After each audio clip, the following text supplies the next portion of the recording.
রাজশাহীর তানোরে গভীর নলকূপের জন্য খোঁড়া গর্তে পড়ে যাওয়া শিশু সাজিদকে জীবিত ফিরে পেতে এক নির্ঘুম রাত কেটেছে উদ্ধারকর্মীদের, সঙ্গে স্বজন ও স্থানীয়দেরও। বিকেল গড়িয়ে সন্ধ্যা, সন্ধ্যা গড়িয়ে রাত, রাত গড়িয়ে ভোর ও পরদিন বৃহস্পতিবার দুপুর, এভাবে চলে গেছে 25 ঘন্টা।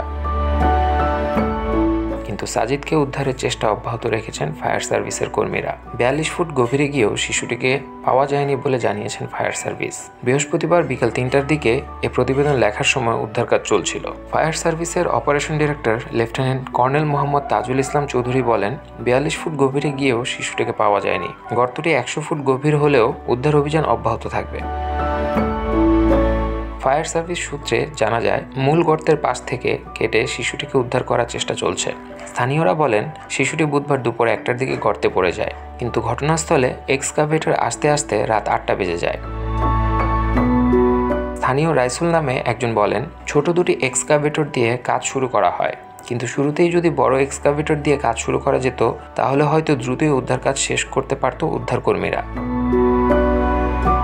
তানোর উপজেলা ফায়ার সার্ভিসের স্টেশন ম্যানেজার আব্দুর রউফ বলেন, প্রথমে আমরা তানোর উপজেলায় খোঁজ করেছি, কোথাও এক্সকাভেটর পাইনি। পরে পাশের উপজেলা মোহনপুর থেকে দুটি এক্সকাভেটর নিয়ে এসে মাটি খননের কাজ শুরু করি।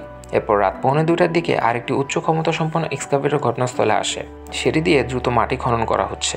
তিনি আরও বলেন, আমরা আশা করছি আর কয়েক ঘন্টার মধ্যে উদ্ধার কাজ সম্পন্ন করতে পারব। সকাল 9টার দিকে ঘটনাস্থলে উপস্থিত তানোর উপজেলা সহকারী কমিশনার শিবশঙ্কর বসাক জানান, গতকাল দুপুর থেকে এখন পর্যন্ত শিশু সাজিদকে উদ্ধারে ফায়ার সার্ভিসের কর্মীরা আপ্রাণ চেষ্টা চালিয়ে যাচ্ছেন। পুলিশ বাহিনী ছাড়াও সেনাবাহিনীর সদস্যরা সর্বাত্মক সহযোগিতা করছেন। প্রস্তুত রাখা হয়েছে অ্যাম্বুলেন্স ও ডাক্তার।